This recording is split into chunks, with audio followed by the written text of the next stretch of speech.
I'm gonna try this again because I want to get my story straight here. So for one, I need to go to another shop to diagnose a vehicle. I'm not gonna record anything. I might not say anything. I don't want to put them on the blast or anything. I just want to figure out what we got going on and just let everybody else see what I'm dealing with. That's it. It's nothing against them, but this is my second time going out there to help them out. No big deal. You know, we have our strong suits. Trust me. But as far as this one, what they got a Volvo. From what I was told, they put a new brake booster on it, and it worked. And now it came back like 9 months later. The brake pedal is very difficult. Don't want to brake, and they put a used one on it. From what I understand, and replaced the new brake booster. The used one didn't work. Now they're stuck. And honestly, I think it's something very simplistic. If the brake is hard, we need to check vacuum, we need to check the check valve, see what we got. I don't. It's not that complicated. But I'm gonna go out there, provide my assistance. They're paying for it, and we're gonna see what needs to happen. So I might not say anything. I might just record and just probably put out some concepts and ideas of what I'm thinking. But for the most part, I just got a vacuum tester, a vacuum gauge, and an inspection camera. I shouldn't need anything electronic. When I looked at that system yesterday, it just comprised primarily of a brake booster, check valve with a vacuum line, and a mechanical vacuum pump. My conjecture is that mechanical vacuum pump, I'm gonna check the check valve while I'm there. I might just see if I can start it up and just kill two birds with one stone, and check it with the engine vacuum if that vacuum pump is producing pressure. So I'm just gonna work my way backwards. I'll work my way forward from the vacuum pump, check valve, booster. I don't think the booster is going to be the problem because the booster gets hard. If the booster had a leak in the diaphragm, it would not be able to hold any pressure. The check valve operates because they said it gets hard. So I just think that pump is just defective. So the first thing, likely what I'm going to do, check the pump. I can apply vacuum to the brake booster, hopefully with the vacuum gauge I got, and once I apply pedal pressure, it should sink. If it sinks, then that's the indication that the booster and the check valve's working. And just tackle the pump. So likely something wrong with the mechanical pump. So I'm gonna tag you along. We'll see what we got going on, and hopefully I'll be in and out in like 15 minutes. Okay. So this goes to this solenoid. I guess it's like a chamber. It's probably like a TCD system. So this is turbo, like a centrifuge, I guess, like some like Volkswagens. All right, first thing I'm gonna do. I just can't overlook that pump. I'm just gonna go right to the pump here and see if it's producing any type of vacuum, and go from there. I don't think because if the pump's bad, there's a check valve right here, so I can just, this works. I can suck on this, and this actually is just one way, so this works. I mean, you can suck on it and blow through it. So the next thing, what I could do, plug this up, add pressure, vacuum pressure. I can hold this, add vacuum pressure, and see if I can apply the brake, and it should sink to the floor. Because right now, because it's not charged up with vacuum, it's going to be hard.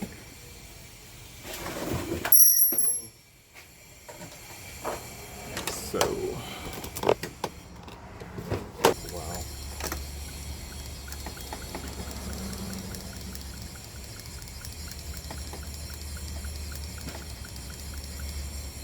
Yeah, it's pulling vacuum.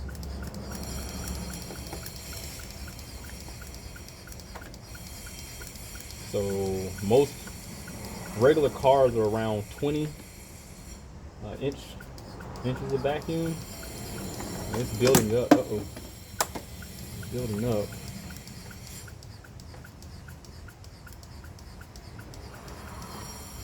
And it's holding it. So right now I'll press the brake and see if it sinks. See what happens. Oh yeah. And then it builds up to get hard.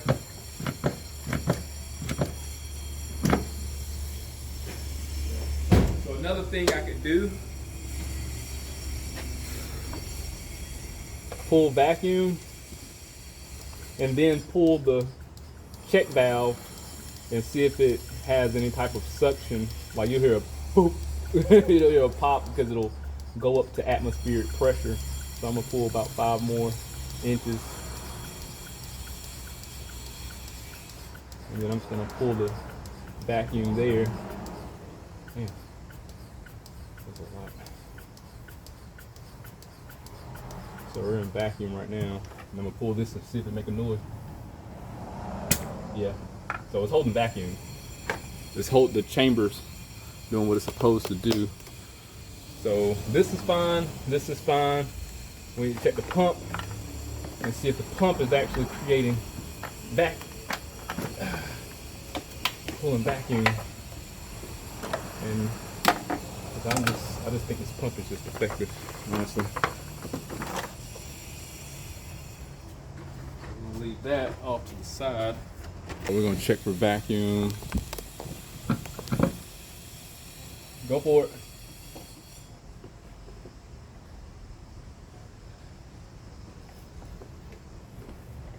So I'm looking for about 20-inch grams.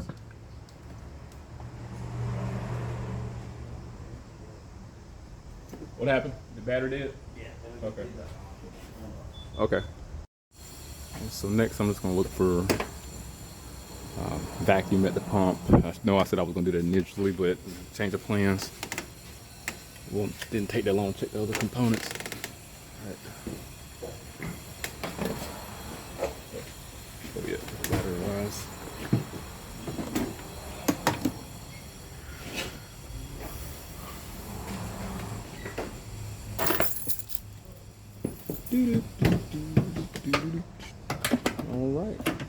All right, let's do this.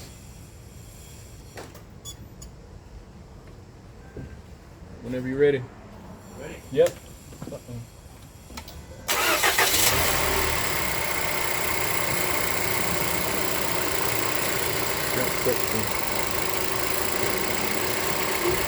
that's good vacuum.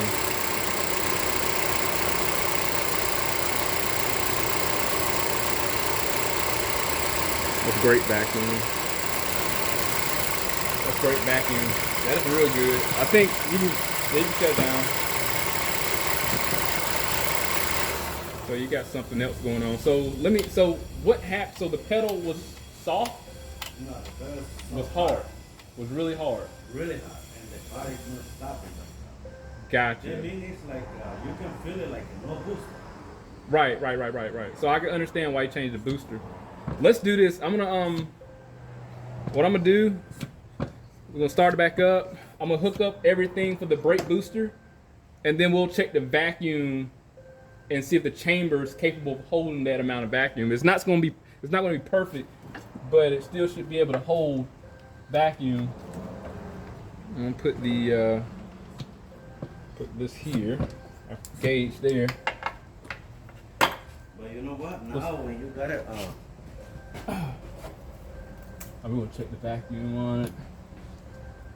All right, have at it. Start it for me. okay. It's not gonna be perfect, but it still should be somewhat normal.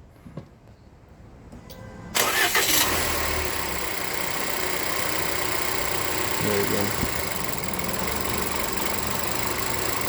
Start it. Okay. Okay, don't let the brake. Don't press the brake. All right, it's falling. Yeah, all this is normal. It's holding vacuum. That's good.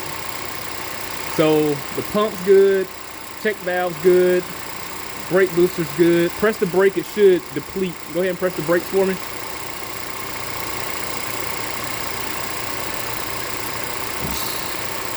Yeah, let off of it. Yeah.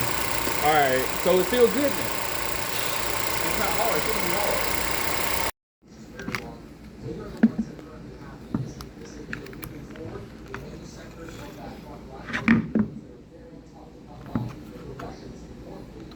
So I'm back at my place now, and there's a couple things I didn't put in the video that I want to go over. Now, one of the things that I noticed when it came to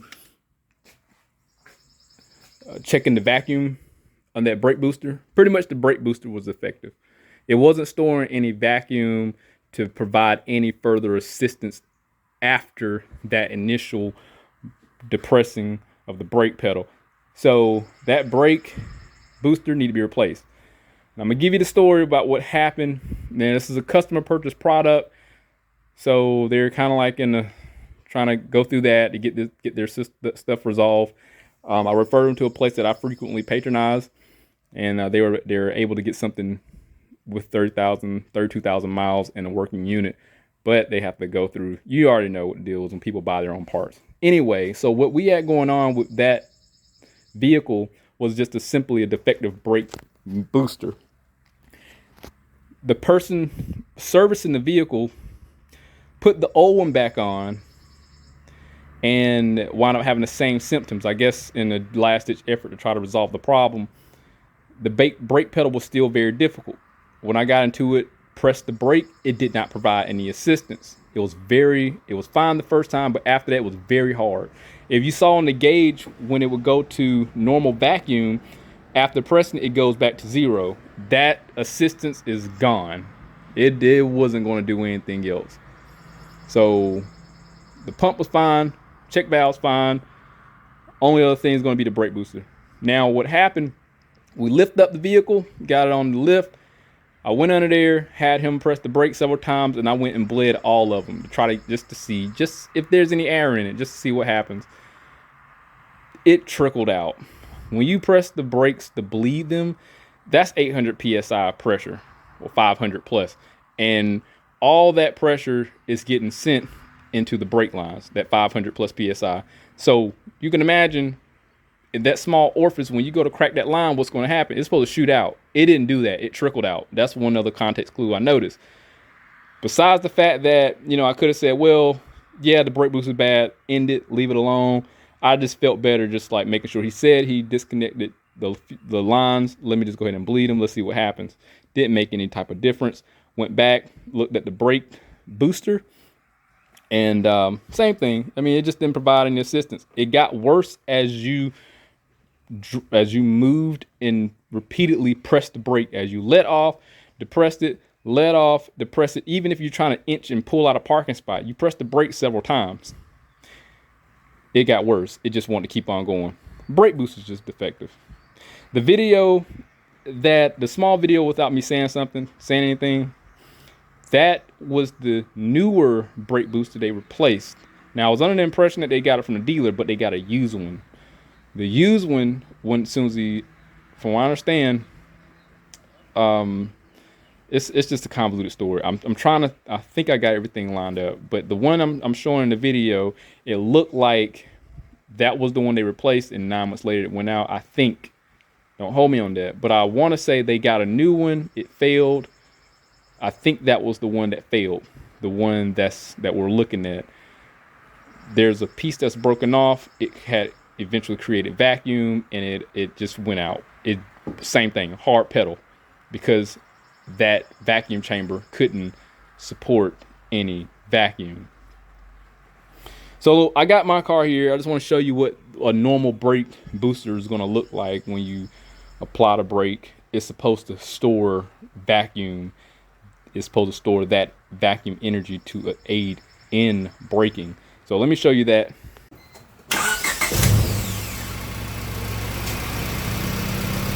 Now I'm going to apply the brake.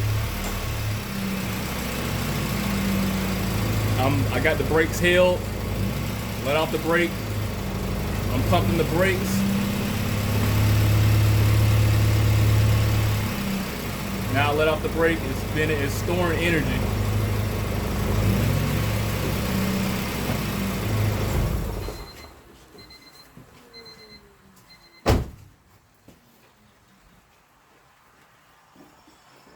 So you were saying that vacuum chamber was capable of storing vacuum energy. It couldn't on the old one because it had a leak internally. It just went to zero once you depressed it. So naturally, one part of the chamber would store the energy, but as soon as you press it, there's a leak internally to where it equalized and created a vacuum leak. Failed to equalize. Well, I want to say equalize in comparison to atmospheric pressure. So it created a vacuum leak essentially. So hopefully that's descriptive enough. I don't know if the representation with the or working one and the old one provide any type of context. Hopefully it did. But remember, with the old one, it went to zero when you depressed it with the engine running. This is a working brake booster. It kept that stored vacuum for the next time you go to depress the brakes. Unlike the one that we diagnosed, it was incapable of storing vacuum energy. So, and again, this was something out of something a little different. Sometimes shops will call. I'm like, hey, can you diagnose this vehicle for me? Hey, if I'm free, I'll do it. They pay the price. It is what it is. But if anything happened, I'll definitely update the description. So just kind of stay aware of that. And I didn't want to go, again, filming everything in their shop, just filming what I was doing because I didn't want to be too invasive. I just want to stay in a more concentrated area. So if I do have any more interesting cases like I have had before at that shop diagnosing the vehicle, I probably may tell that story later. I'll definitely update. But hit that link, subscribe to the channel, stay informed, have a research on my work. See you on the next one.